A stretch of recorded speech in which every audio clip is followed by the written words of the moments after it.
इस वक्त हम दुनिया के सबसे बड़े कच्ची ईंट के किले के पास खड़े हैं।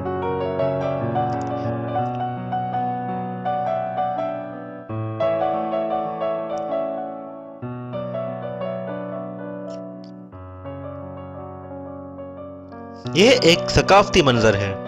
तकरीबन 80 एकड़ रुकबे पर बना किला बैम वर्ल्ड हेरिटेज स्थलों की यादगार में से है।